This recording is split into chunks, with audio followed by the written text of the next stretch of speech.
Thank you so much, Phil, for your introduction and for inviting me to give this talk.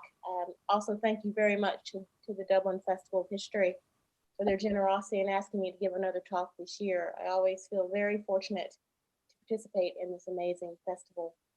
So I used the words, "I live a new life" in the title of this talk because those are the words Douglass used to describe his time here.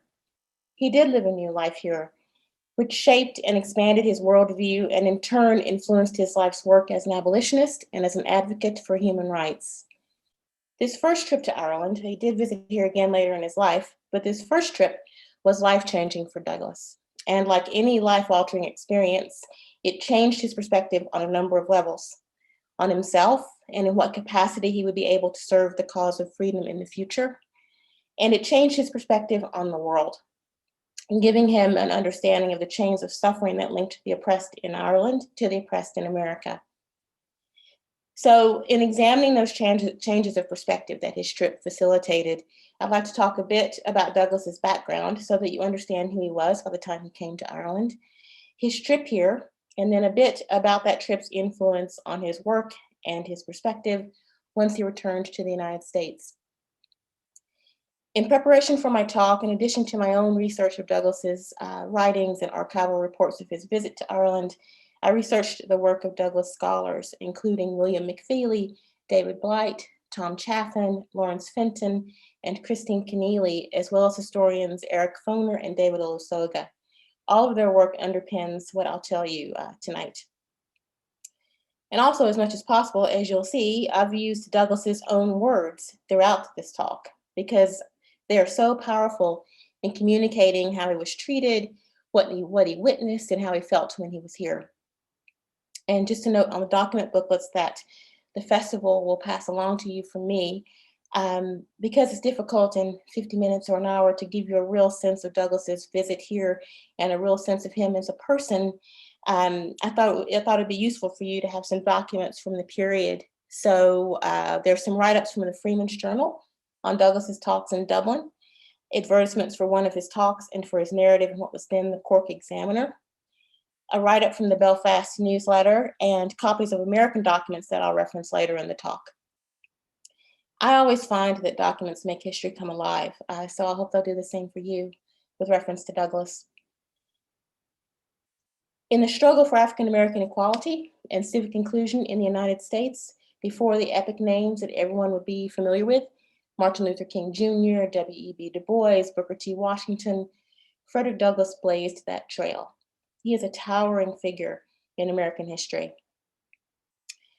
Frederick Douglass was born Frederick Bailey, born into slavery in Maryland in or around 1818 to Harriet Bailey, who was a slave. All Douglass knew of his father was that he was white. Douglass was never sure of his exact birth date or who his father was, and unfortunately, those uncertainties concerning parentage and exact date of birth were characteristic of the slave experience. After he was separated from his mother as an infant, Douglass lived for a time with his maternal grandmother, seeing his mother only 4 or 5 times before her death when he was 7 years old. He was taken from his grandmother when he was 6 to live and work on the Y House plantation in Maryland. 20 years after escaping slavery, Douglass wrote a letter to Hugh Auld, his former master, and that letter is referenced by historians as "I love you, but I hate slavery," from a line in the letter. Douglass wrote it hoping to find out more about his childhood and his background. And again, that letter highlights the issues of loss of identity and sense of place that were hallmarks of the institution of slavery. And I've included a copy of that letter in your booklets. From the Y plantation, Douglass was given to Lucretia Auld, whose husband Thomas sent him to work with his brother Hugh in Baltimore. Excuse me. And at some point, Hugh Auld took legal ownership of Douglass. And it was against the law to teach a slave to read, but Douglass was taught the alphabet by Hugh's wife Sophia, who also read to him from the Bible. But once Hugh Auld discovered that, he forbade Sophia to continue teaching Douglass. From there, Douglass taught himself to read and write, and he would later write that from that moment, he understood that knowledge was the pathway from slavery to freedom. He was hired out by Auld to work at the docks in Baltimore and was able to earn a few pennies of his own by polishing boots. Historian David Blight argues that being hired out by Auld to work in Baltimore would have been life-changing for Douglass for a number of reasons. It was a maritime city, first of all. So he came into contact with people who were free to travel the world and could teach him a bit about it, including free Black sailors. There were more free Black people in Baltimore than there were enslaved ones. So we had a lot of exposure to them, ultimately becoming engaged to a free Black woman, Anna Murray, who we'll talk about a bit later. But during this period, he had one book, a cast-off copy of Noah Webster's Speller, and that's how he learned to read. He used the money earned polishing boots to buy the popular school book, The Columbian Orator. Not only did that book teach him the rules of elocution, but the examples of oration in the book from Socrates, Milton, William Pitt, Benjamin Franklin, George Washington, and others exposed Douglass to ideas and to American and English poets, clergymen, and statesmen. This book helped Douglass become a believer in the power of ideas and the power of language in effectively communicating them. It was critical in helping to shape the perspective and presentation of the Frederick Douglass who visited Ireland. By the time he was hired out by Auld to work under William Freeland, Douglass was teaching other slaves to read using the Bible. Word got back to Thomas Auld, who sent Douglass, who was 15 at the time, to Edward Covey. He was a local farmer who was known for his brutal treatment of slaves, and he was notorious for breaking their spirits. Douglass was regularly whipped by Covey, but after numerous whippings, he had a violent confrontation with Covey and was never whipped by him again. Douglass recalled that this confrontation was the turning point in his life as a slave, and it rekindled his desire for freedom. After several failed attempts, Douglass finally escaped Covey's farm in 1838 when he was 20 years old, making it to New York by acquiring papers from a Black sailor he had met on the docks in Baltimore, and then running away from Covey's farm and using those papers to board a train to Delaware. And from there, he used safe houses owned by abolitionists to get to New York. Once he was settled in New York, Bailey sent for Anna Murray, his fiancée, the free Black woman he met in Baltimore while in captivity with the Aulds. Murray facilitated his escape by providing money for a train ticket as well as a sailor's disguise, and she joined him, and the two were married in September 1838. They were married for 44 years until her death in 1882, and they had 5 children together. After their marriage, the Baileys moved to New Bedford, Massachusetts, where they met Nathan and Mary Johnson, who were a married couple who were free persons of color. And at first, the Baileys adopted Johnson as their married name, as it would have been too dangerous to continue using Bailey. But it was actually Nathan Johnson who inspired the couple to take the surname Douglass, after a character in the Sir Walter Scott poem, The Lady of the Lake. In New Bedford, Douglass began attending abolitionist meetings. And during those meetings, he was exposed to the writings of abolitionist and journalist William Lloyd Garrison. Garrison was a radical abolitionist from Boston. He was founder of the American Anti-Slavery Society and publisher of the extremely influential anti-slavery newspaper, The Liberator. Garrison and Douglass met when both were asked to speak at an abolitionist meeting, during which Douglass shared his story of slavery and escape. It was Garrison who encouraged Douglass to become a speaker and leader in the abolitionist movement. And he is important in understanding Douglass's story, as he and Douglass developed a really close friendship. And Douglass's correspondence with Garrison during his trip here has helped historians understand the effect of that trip on Douglass. By 1843, Douglass had become part of the American Anti-Slavery Society's lecture circuit. But this fight against slavery by the abolitionists was not only words. It was persuasion and deeds as well. Petitioning, founding anti-slavery newspapers such as Garrison's The Liberator, political action, and harboring fugitive slaves. However, the spread of knowledge concerning the realities of slavery was also vital, and Garrison understood that, and he encouraged Douglass to write the story of his enslavement and escape from slavery. Douglass himself felt that he had to write it because of insinuations and outright statements from the audiences at his lectures that he had never been a slave. Douglass wrote, "People doubted if I had ever been a slave. They said I did not talk like a slave, look like a slave, nor act like a slave. They said, he didn't tell us where he came from, what his master's name was, and how he got away, which of course he couldn't. Besides, he is educated and is in this a contradiction of all the facts we have concerning the ignorance of slaves. I resolved to dispel all doubt by such a revelation of facts as could not be made by any other than a genuine fugitive." 2 years later, Douglass published his first and most famous of his 3 autobiographies, Narrative of the Life of Frederick Douglass, an American Slave. The book was published by the Anti-Slavery Office in Boston in June 1845, and by the autumn, 4,500 copies had been sold in the US. And there went on to be 3 European editions, the first one published here in Ireland. And within 5 years, 30,000 copies had been sold. Now, the slave trade had been outlawed in Great Britain in 1807, with the institution itself abolished across the empire in 1833. However, the British anti-slavery movement remained intact, and its target became slavery in the United States. Historian David Olusoga has studied abolitionists of the Victorian era, and he says that they viewed slavery as a moral issue and not a political one, that they saw it as an affront to moral people everywhere, and therefore felt they had a mandate to attack the institution of slavery everywhere, including the United States. And that became a primary focus of their abolitionist efforts. With the assistance of abolitionist networks in Britain and in the northern states in the US, slaves who escaped from the American South were able to go to England and speak about their experiences in bondage. And Frederick Douglass was really the star of the speaking circuit. He arrived in England in 1845 and embarked on a sold-out lecture tour of England and Ireland for 19 months. He left for Great Britain on the 16th of August, 1845, at 27 years of age. And in his words, "The object of my labors in Great Britain was the concentration of the moral and religious sentiment of its people against American slavery."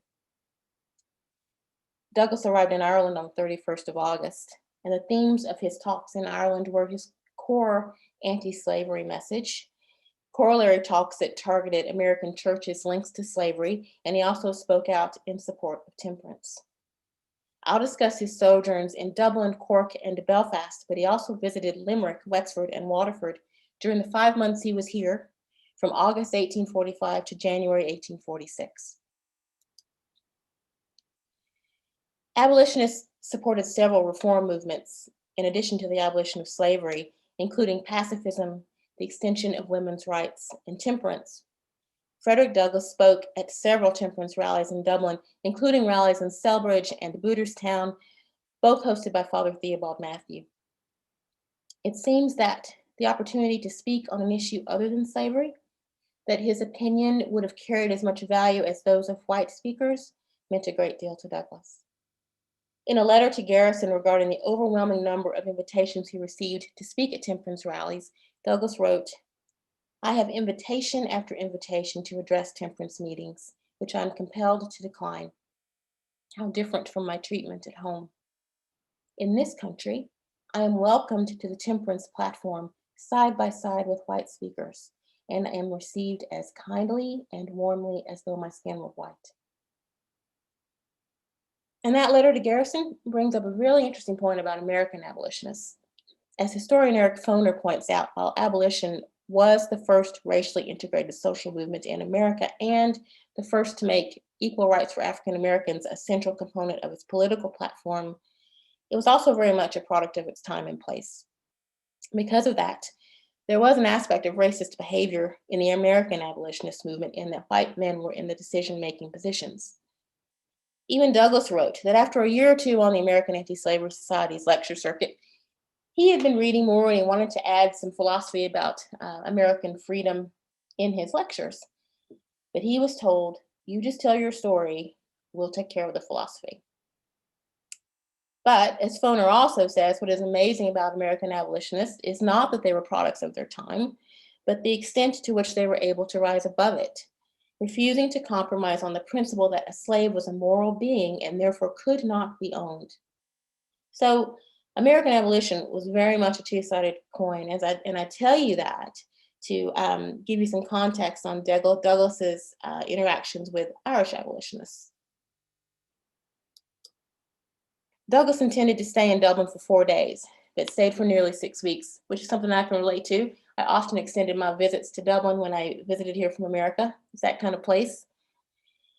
But he delivered 7 anti-slavery speeches in Dublin, 2 at the Quaker Meeting House on Eustace Street, which historian Tom Chaffin says included criticism of American Methodist slaveholders and a public rebuke of the denomination, which prompted the Quakers to ban Douglass from delivering additional lectures at the Meeting House. He spoke at the Royal Exchange, now City Hall, and he delivered 2 speeches, one of those his first lecture in Dublin on the 3rd of September, and 3 at the Music Hall on Abbey Street on 17th September and the 1st and 3rd of October. At the Music Hall, Douglass also spoke out against the Christianity of a slave-holding America, that churches in the United States were complicit in the institution of slavery in the country. This was a recurring theme across many of his speeches, and one that he introduced in his slave narrative, which we'll talk about in a second. In his narrative, Douglass wrote, "The man who wields the blood-clotted cowskin during the week fills the pulpit on Sunday and claims to be a minister of the meek and lowly Jesus." While holding up whips and chains, Douglass further argued that by placing their brethren in chains like these and flogging them with whips like this, American churches were as present in that institution as the implements Douglass held in his hand. In Dublin, he stayed with the family of Richard D Webb. Webb was Quaker, he was a printer by trade, and he was very active in abolitionist circles. In 1837, he and Richard Allen, who was also a Quaker, founded the Hibernian Anti-Slavery Society, which focused on American slavery. Webb had also actually met Garrison in London at the World Anti-Slavery Convention in 1840. They became friends, and Webb went on to host Garrison and several other American abolitionists as they came through Dublin on the American Anti-Slavery Society's lecture circuit. Webb was aware of who Douglass was and of the publication of his narrative. So he became interested in publishing an edition of the narrative on this side of the Atlantic and in hosting Douglass and arranging a lecture tour in Ireland. The publication of his narrative here in Ireland was transformative for Douglass.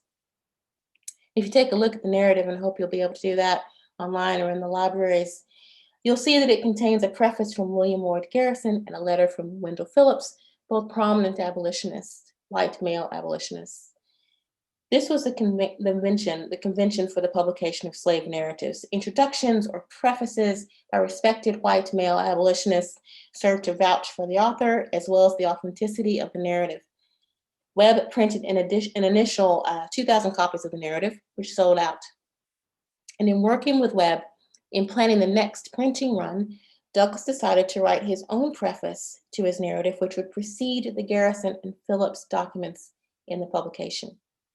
He was going against convention and taking ownership of his story, with the recognition that he had every right to compose his own preface, to explain in his own words why he was motivated to write his story.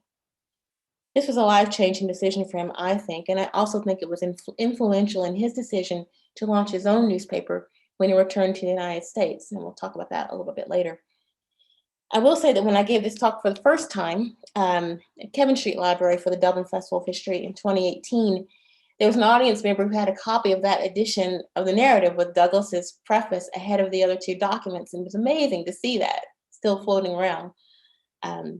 Brilliant, actually. Sorry about that now. The hallmark of Douglass's stay in Dublin was his opportunity to meet Daniel O'Connell. As I'm sure you all know, Daniel O'Connell had been committed to the abolition of slavery since the 1820s, and he had a reputation as an ardent abolitionist. He was very vocal in criticizing slaveholders wherever they might have been, including the United States, and really especially so, causing American slaveholders to hold O'Connell in the same low regard that he held them. Douglass said he had come to know of O'Connell's name through hearing it cursed by his masters, as a matter of fact, and that he had first come to love O'Connell because of that, but grew to respect O'Connell's other principles as well.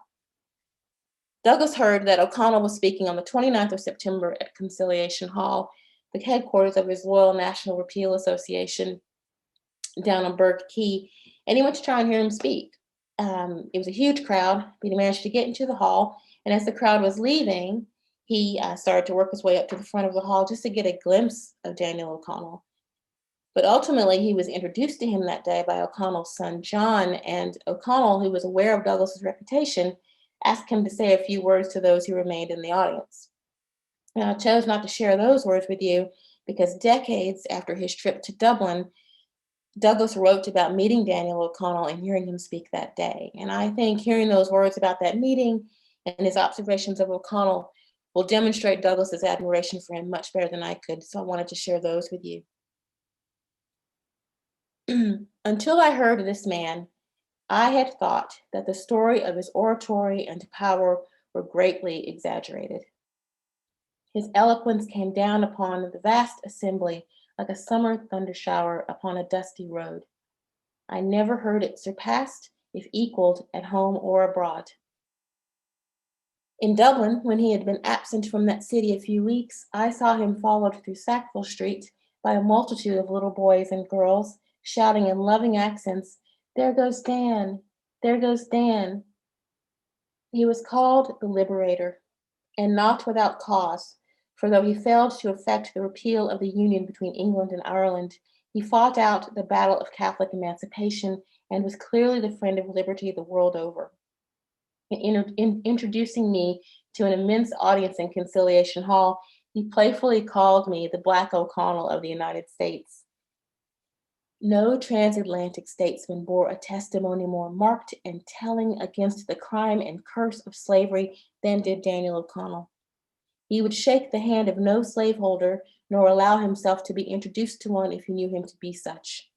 When the friends of repeal in the southern states sent him money with which to carry on his work, he, with ineffable scorn, refused the bribe and sent back what he considered the blood-stained offering, saying he would never purchase the freedom of Ireland with the price of slaves.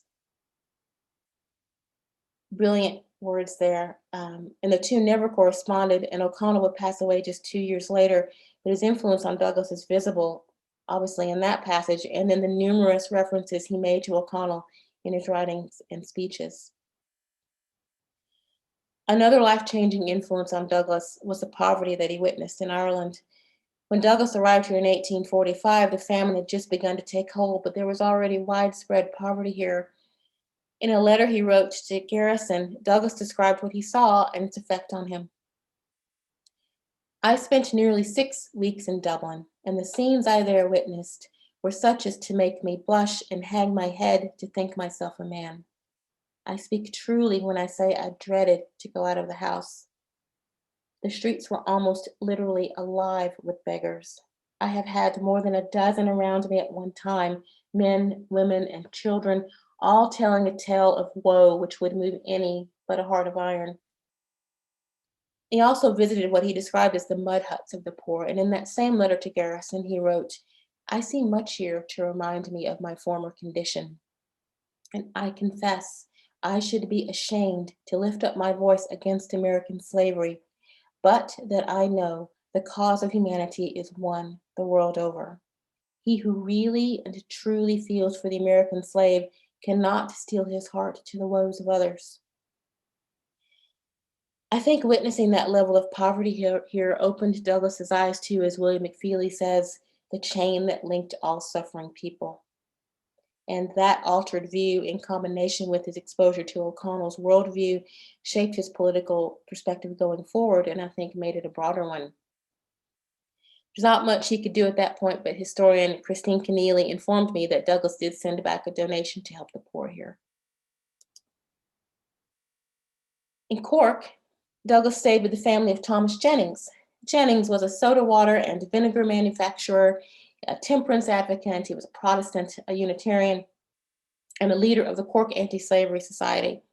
He and his wife Jane had 8 children, and Jane and one of her daughters, Isabel, served as co-secretaries of the Cork Ladies Anti-Slavery Society. And you'll see Isabel's name there on the ad there. Douglass seemed to have made a connection with the Jennings family, and Isabel Jennings wrote, "We are a large family, generally not considered easily pleased, but Frederick won the affection of every one of us. Every day only increased our affection and respect for him." Douglass was in Cork with the Jennings for almost 3 weeks, and historian William McFeely maintained that Douglass was in safe harbor with the family, that the number of unmarried siblings living at home who normally preferred their own company had the opportunity to speak with Douglass and hear his experiences every night in their parlor. In fact, Douglass and Isabel Jennings corresponded with one another after he left Ireland. Douglass spoke at least 4 times on temperance in Cork, and although he was not a drinker, he took the temperance pledge from Father Matthew. Douglass wrote to Garrison that he was hailed as a temperance man in Cork, as well as an abolitionist. That was probably a great deal due to Father Matthew's efforts. However, Douglass cut ties with him in 1849 when Father Matthew refused to attend anti-slavery rallies or to speak out against slavery when he was on tour of the United States that year. While Father Matthew was a supporter of the anti-slavery cause, he felt that to condemn slave owners during his visit to the U.S. would jeopardize his temperance crusade. In Douglass's newspaper, the North Star, Douglass wrote, "We had fondly hoped from an acquaintance with Father Matthew that he would not change his morality by changing his location. We are, however, grieved, humbled, and mortified to know that he too has fallen." In happier days, Douglass was invited by Father Matthew to speak at the Cork Temperance Institute on the 21st of October, 1845.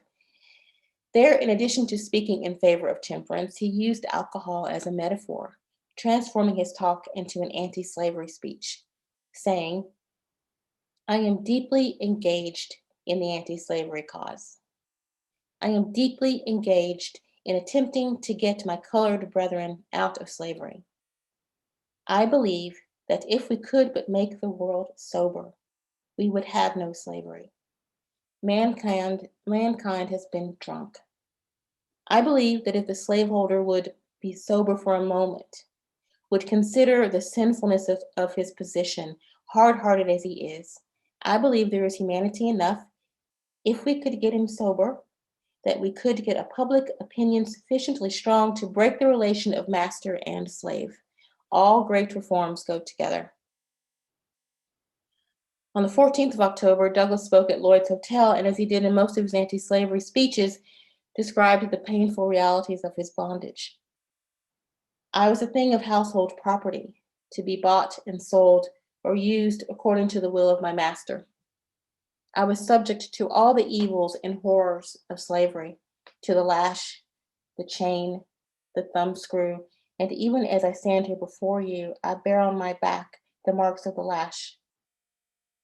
Douglass often brought leg and neck irons with him to these talks, hoping that these implements of the institution of slavery would help convey its inhumanity to Irish audiences, and they did.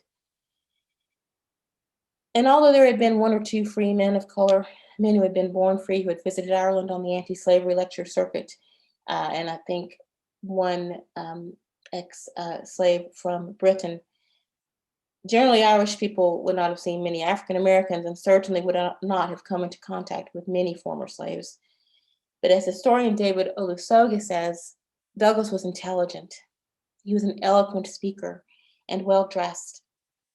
And all of those things brought home the fact to the audiences that at the end of the day, he was very much like them, that there was a commonality between them. And once that kind of recognition occurs, that's when hearts and minds change. Even if the audience members did not support slavery, it was still the 19th century, there were entrenched stereotypes regarding the characteristics of Black people and of slaves, and Douglass dispelled all of those. At the Wesleyan Chapel on the 17th of October, with Cork's Mayor Richard Dowden present, Douglass again spoke out against organized religion in America, upbraiding the Methodists again for backsliding from their staunch 18th century condemnation of slaveholding, and then proceeded denomination by denomination to castigate American churches for condoning slavery. He went on to do the same in Belfast, where, hosted by the Belfast Anti-Slavery Society, he stayed for 7 weeks, delivering popular lectures. And in his study of Douglass's trip to Belfast, historian Tom Chaffin mentioned that it began under a bit of a cloud because Methodist ministers in Cork and Dublin, still upset from Douglass's criticism of their denominations, had sent word to Methodist ministers in Belfast to beware of Douglass because he had a tendency to discuss religion as well as abolition.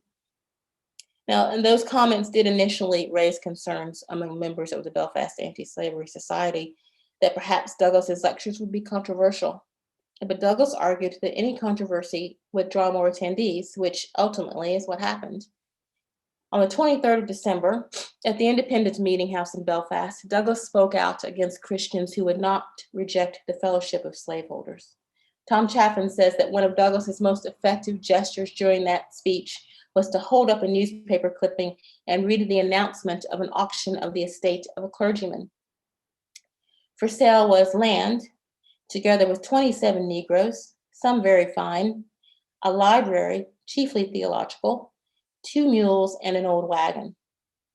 Chaffin says that while the audience laughed, Douglass said, "We should be sadly weeping to think that such a man ever lived."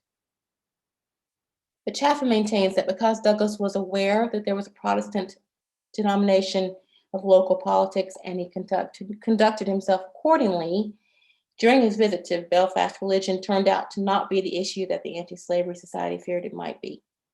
But curiously enough, charges were circulated that he was an imposter. Douglass was well used to those insinuations, though. And in that same lecture in Belfast on the 23rd of December, he said, "I am not an imposter. If those who insinuate that I am one can prove it, I shall be as ready as anyone to give way. I have been in Ireland 4 months and have delivered upwards of 50 lectures in different parts of the country. I have no fears of being examined." In his writings, though, I did find a really moving passage about the purchase of a watch while he was in Belfast, which I was surprised to see he considered a personal milestone. It was the first one Douglass had ever owned, and he wrote that while he was a slave, he could hardly hope of someday owning a watch. Yet, after that purchase, he then owned, as he wrote, a real English bullseye, such as a sailor, a regular sea captain 65 years ago might sport, with heavy chain and seal for the watch fob of his pants. He wrote, "If a man in those days had a watch, it was not allowed to remain a secret to the outside world. It was a sign of wealth and respectability. In my manhood, no article in my ownership has been more serviceable to me. My successive life has depended upon punctuality. In 50 years, I do not remember missing a single appointment." So he was writing about that watch purchase 50 years later. So he kept that watch for the rest of his life. For him, that simple watch was a testament to how far he had progressed in life. You'll remember that Douglass spent time as a slave on the docks in Baltimore, right? And I would imagine that he saw numerous ship's captains and their life, their opportunity that they were free to see other parts of the world, as well as their possessions, such as that watch he described, would have seemed completely out of reach to Douglass at that point. And not only did he ultimately purchase one, but he did so in another part of the world.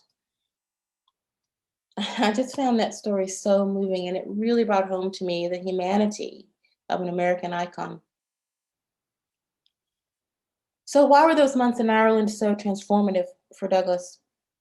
That question is really answered in a letter from Douglass to Garrison written after he left Belfast. "I can truly say that I have spent some of the happiest moments of my life since landing in this country. I seem to have undergone a transformation. I live a new life.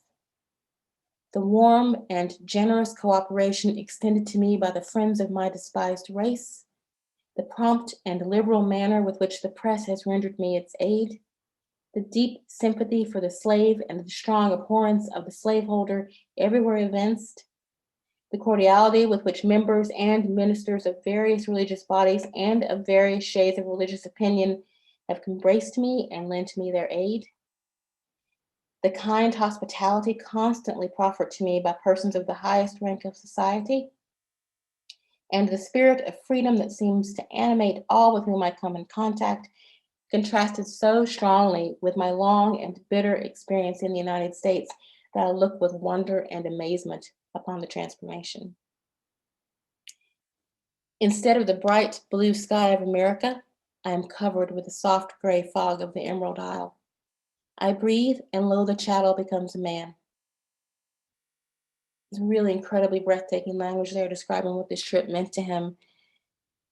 And I think the influence of O'Connell's worldview, the realization that the scope of human misery was broader than he had imagined, the level of independence he achieved here, the respect he was shown, as well as the power his words carried here, and lastly, his experience with publishing his narrative and writing his own preface to it, all led to him, as historian Christine Keneally says, finding his voice here in Ireland.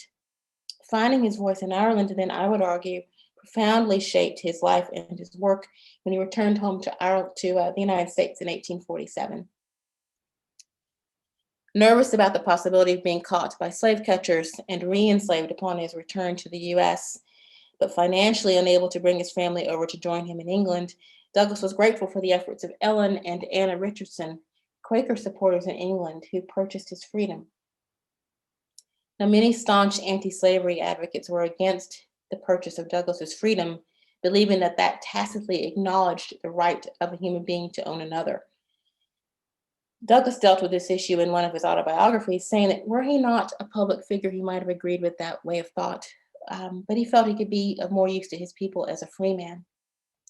Plus, he was like any other husband and father. He missed his family. He'd been away from the States for almost 2 years.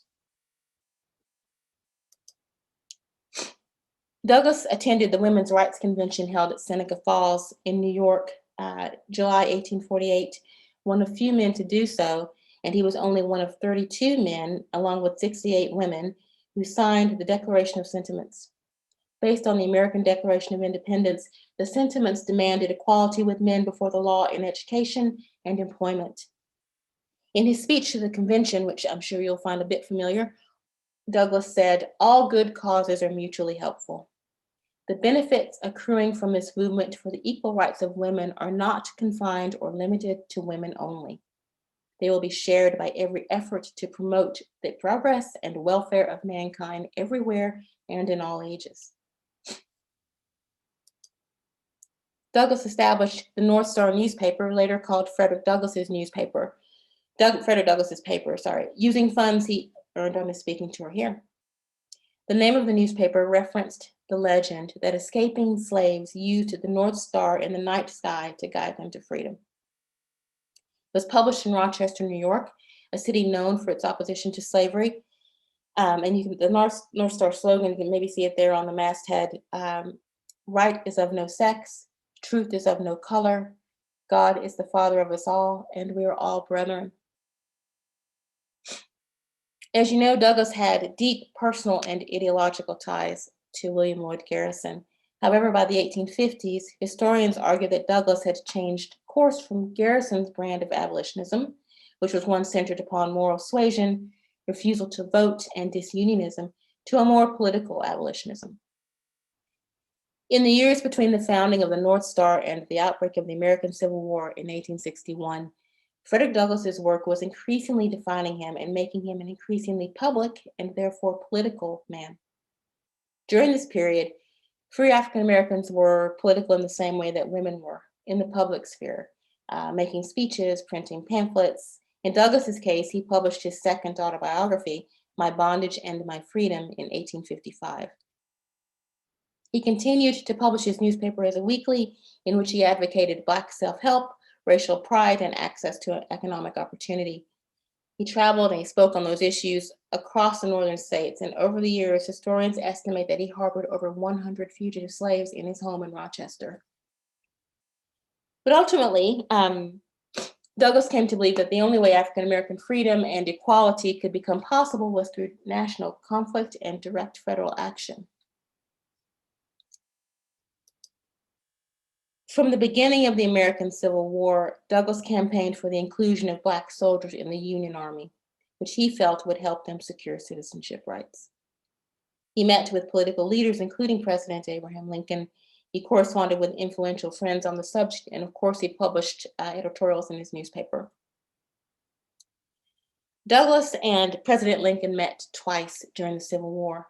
Once in 1863, when Douglass went to Washington to try and meet Lincoln, and he was successful, and once in 1864, during the president's nail-biter re-election campaign against George McClellan, when President Lincoln actually sent for Douglass. In his book on Lincoln and Douglass, historian John Stauffer says that both meetings were positive because they both recognized each other as great self-made men and shared a common love of language, as well as the capacity to use language as a weapon.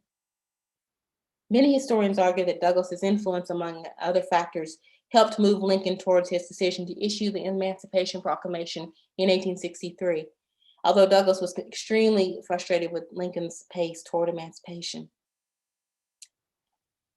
On the 1st of January, 1863, President Lincoln signed the Emancipation Proclamation, which, in addition to freeing between 3 and 4 million slaves in the Confederacy, decreed that such persons, that is, African-American men, of suitable condition, will be received into the armed service of the United States.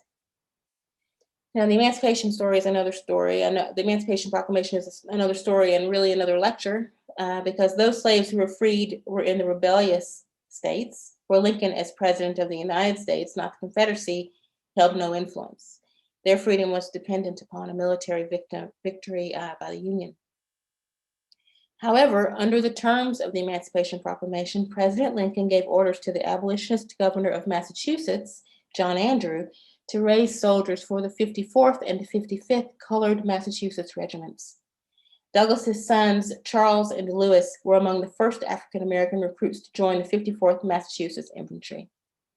This slide is the statue on Boston Common in tribute to the Massachusetts 54th. And also, if you've ever seen the movie Glory with Denzel Washington, that also details the things that happened to the Massachusetts 54th. As you would expect, Douglass was actively involved in the recruitment of African-American soldiers for the Union Army. He traveled all over the northern US to attend recruitment meetings, and of course, he lobbied for that recruitment in his newspaper. In your document books, I've included one of Douglass's recruiting speeches that formed the basis of the broadside there that you see on the slide, and hopefully you can see Douglass's name listed there. It's the third name down in the column furthest to the left.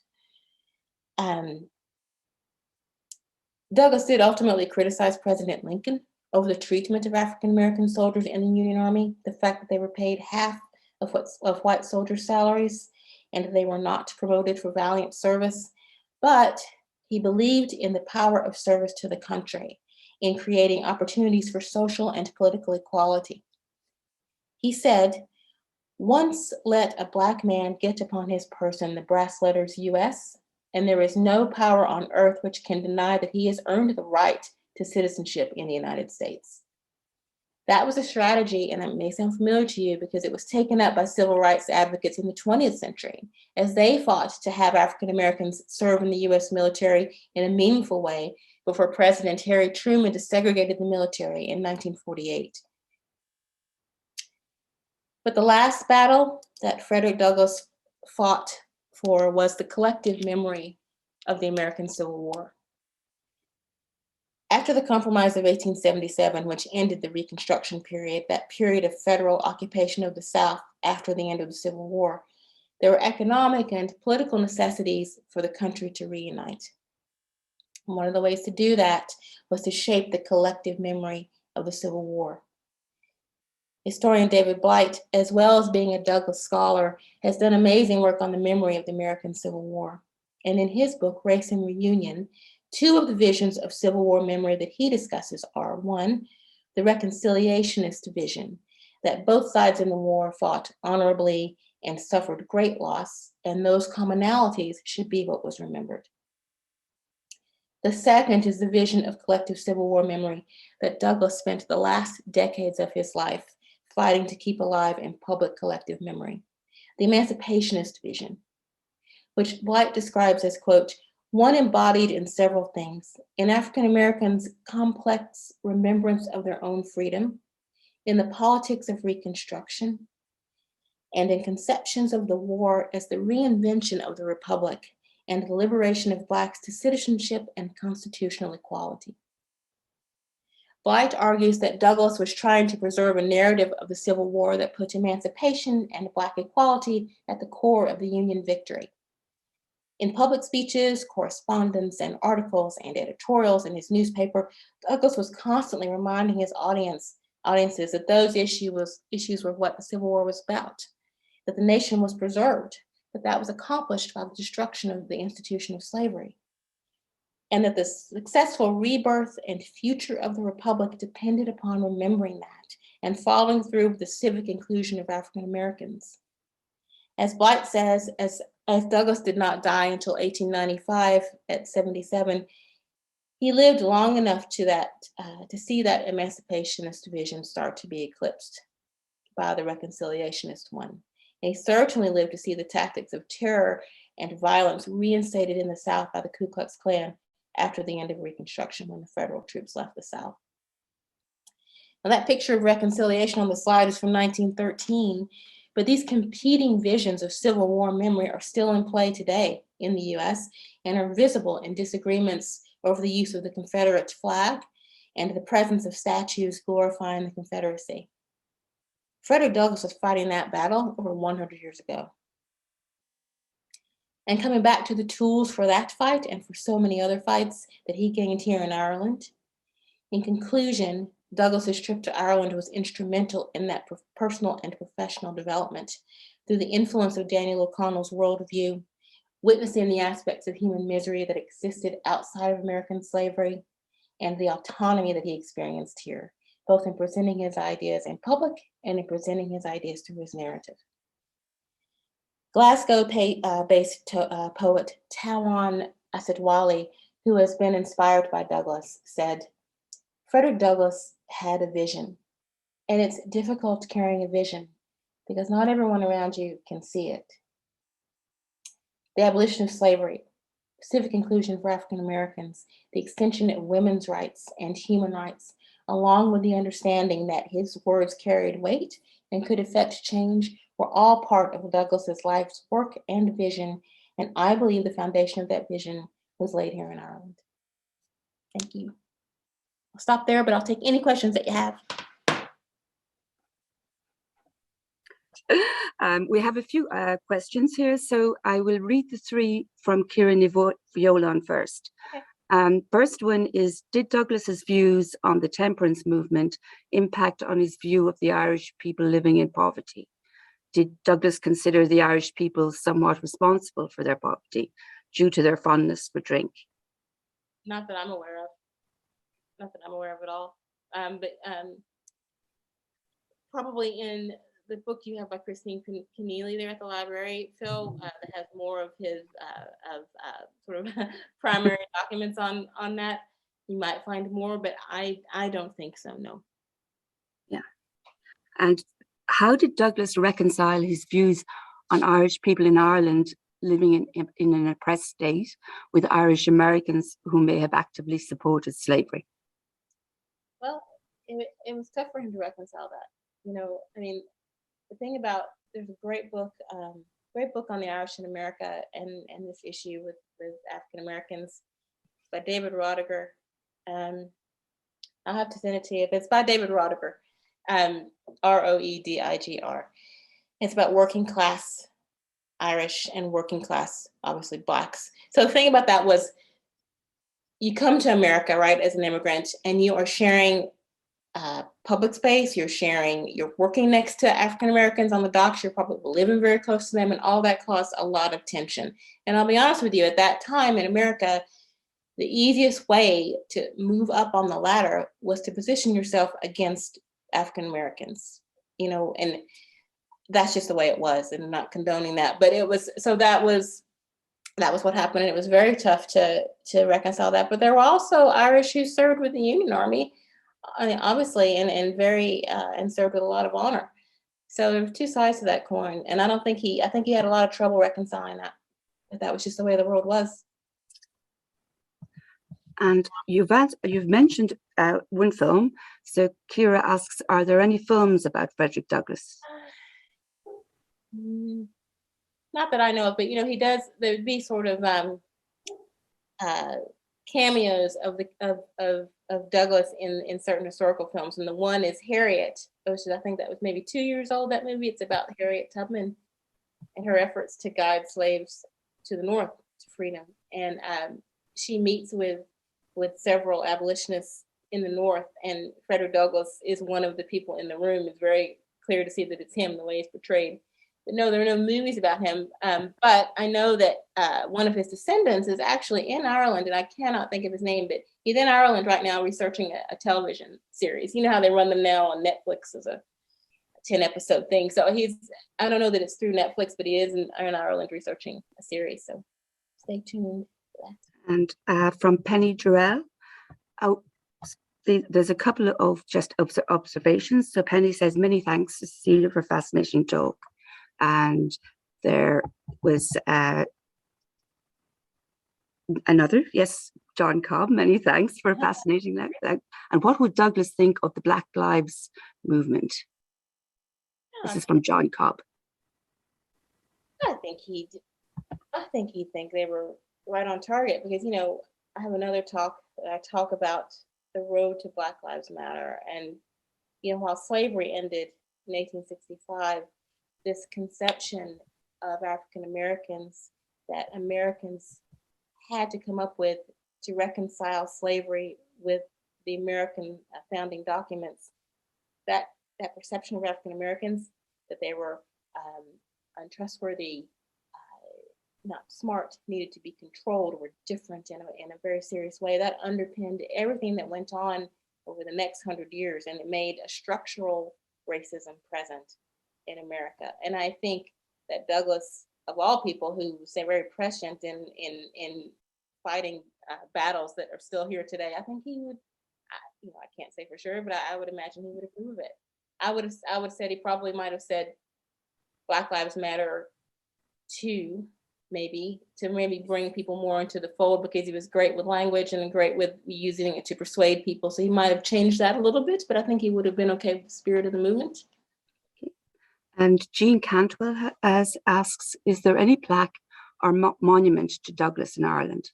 Yeah, there are a few. Like, I think there's some in Cork, and there's some plaques here and there. And I'm not going to know where they all are, but definitely, if you Google that, there over the last couple of years, like the 200th anniversary of his birth was in 18, and since then there have been several, I think, plaques done. And there's a walk actually that you can do, a couple of walks, and then they may be in Cork.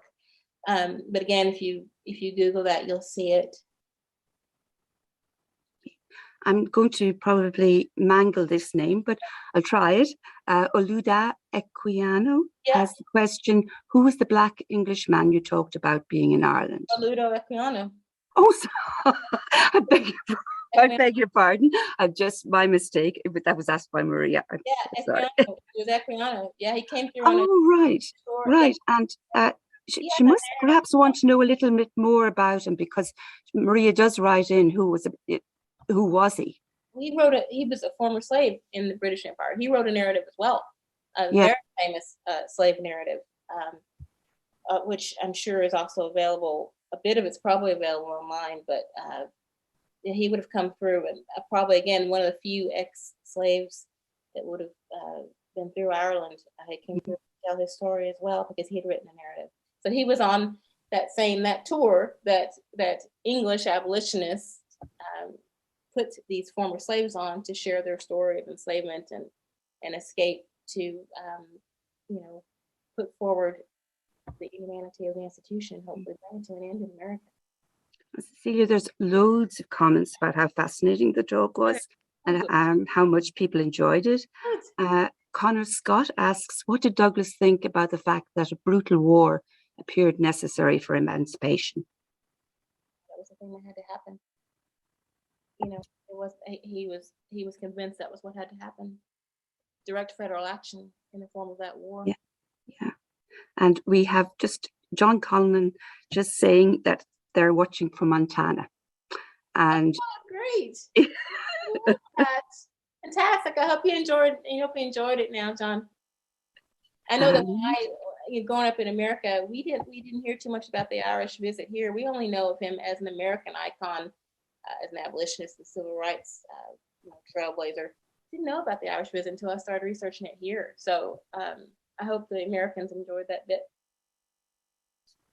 Yes, I was wondering how many people we would have. And now, were there other host families in Ireland? John also asks. Yeah, there were, because I only talked to you about Dublin and Cork and Belfast. He was also in Waterford and Limerick and Wexford. So he stayed with other people, but I just couldn't. Hard time to fit this into an hour. I couldn't add those other towns in, but he did. And that Tom Chaffin book that is behind again is an excellent resource on the entire visit here. So if you're curious, definitely take a look at that. Okay. And Dermot Bratnock, imagine handling an Irish name. Douglas actually commented on the Irish fighting so hard for freedom in Ireland, but failing to do so for Black freedom in the US. I have read the comment, but cannot quote it. The same, it's the same thing. It goes back to him having a hard time reconciling the two things. Yeah. And, the realities of what it was like to be an immigrant. Listen, the Irish went through a lot in the States, and we're grouped in with African Americans, and listen, this is just the way it is. It's human nature. They moved ahead the only way they knew how, and I'm not, don't support it, but that's what happened. And I think, as Dermot said, Douglas had a tough time reconciling. Yeah. And Mae Foreman, Donald O'Kelly wrote a great play about Frederick Douglass called The Cambria. Oh yeah, that's the ship he came over on. Actually, he wasn't in. He wasn't. He'd already published his narrative, right? But he was in subpar accommodation coming over, as you would expect. And the very end of the voyage, the captain asked him to speak, about his escape and being a slave. And it was a really fiery speech, which probably was the last thing the captain wanted. There were a couple of people on board, a couple of men on board. I'm not sure if they were sailors or if they were actually other passengers, but they got drunk and they, caused a fight and tried to hit him. I'm not sure if they actually hit him or they tried to, but the captain nipped it in the bud. He may have put them, in a cabin overnight, but said, that is it. That is not happening here. But the Cambria was the ship he came over on. Yeah. Okay. There was another question, but I think you've already answered it, about do we know of what houses he would have stayed in? This one is specifically about in Dublin. Yeah, well, he stayed with Richard D Webb, and I don't think that house still exists actually, but I did Google it once and find the site, but it escapes me now. But yeah, most primarily stayed with Webb in Dublin. Yes. We have another question from observation and question from the US. Oh, great. So international. I've become so interested in Frederick Douglass's work in Ireland and the UK, as I live in the US near where Douglass lived for a time. Thank you for this. And did Douglass's work in Ireland matter to the US government? Did the government get pressure, etc., from the Irish government or people? No, this wasn't the same time. No. And let me see. Not that I'm aware of. Maybe I should say, not that I'm qualified that, but not that I'm aware of, but I wouldn't think so. Yes, so absorbing, brilliant. And there's one that I missed. It was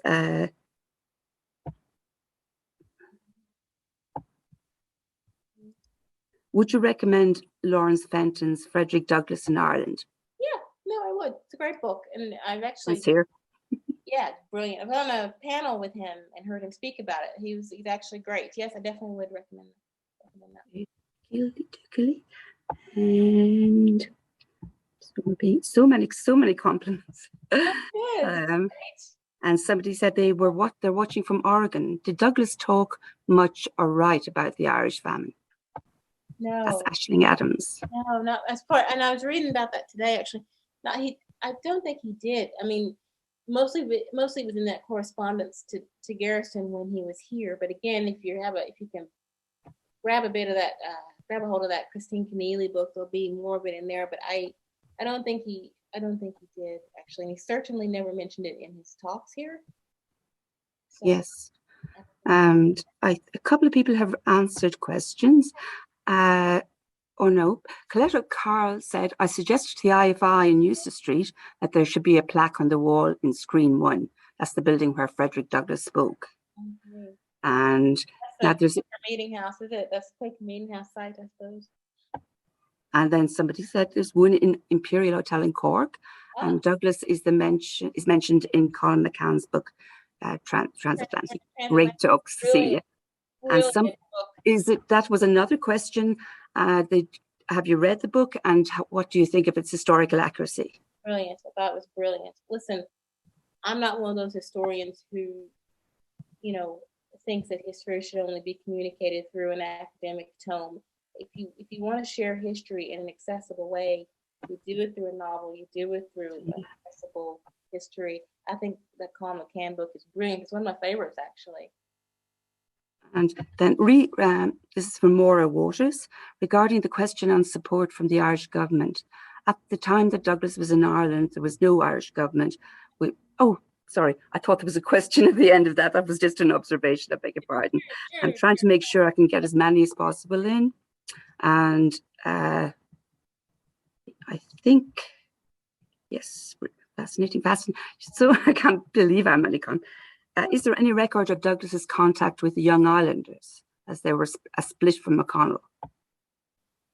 No, do you know when I'm not sure, but you maybe can correct me. I'm not sure if O'Connell's influence had waned at the point when Douglas was here. I think maybe it might have been a few months after he left, or a year after he left, a year before O'Connell passed away.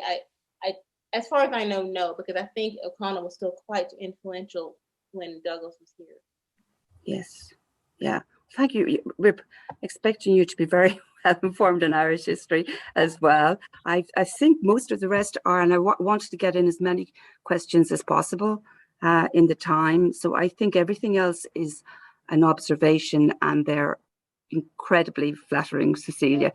And thank you very much for this talk.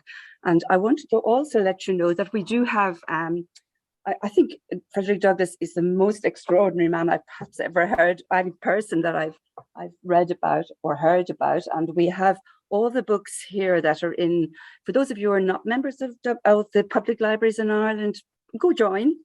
And if you can now, we're all one, all the public libraries. So here in Terenure, and I think I may have admitted in the beginning to say we're hosting this talk from Terenure. We have a copy of every book that you could get in any of the public libraries. And there's a number of books that aren't in the libraries, and they're on order. So thank you so much for that, Cecelia. And thank you for all. Can I jump in and give you a plug on David Blight? Yes, absolutely. So Blight is a huge and eminent Douglas scholar, and that's his latest book there, biography on Douglas. But he's written a book called Douglas's Civil War, which talks a lot about what I was talking about, this memory issue of the Civil War, and then also meetings with Lincoln, how he saw himself as part of that struggle for civic inclusion for African Americans. He has an annotated version of Douglas's narrative, which I find the easiest one to understand, given his introduction there. It's brilliant. His book, Race and Reunion, is all about what I talked about, that memory of the American Civil War. So if you're interested in that idea of public collective memory of an event versus what actually happened, and all the political and social and personal reasons for why memory is structured the way it is, that's a brilliant book to read. And I think that might be the only ones I can think of in reference to Douglas. But if you want to read about Douglas in America, start with David Blight. And thank you again so much, and thank you all for tuning in. I'm really, really delighted we got such a big crowd, and look out for us. And do go into Dublin Festival of History, because there's some great events coming up. Thank you, Cecelia, and thank you, everyone. Thank you, everyone.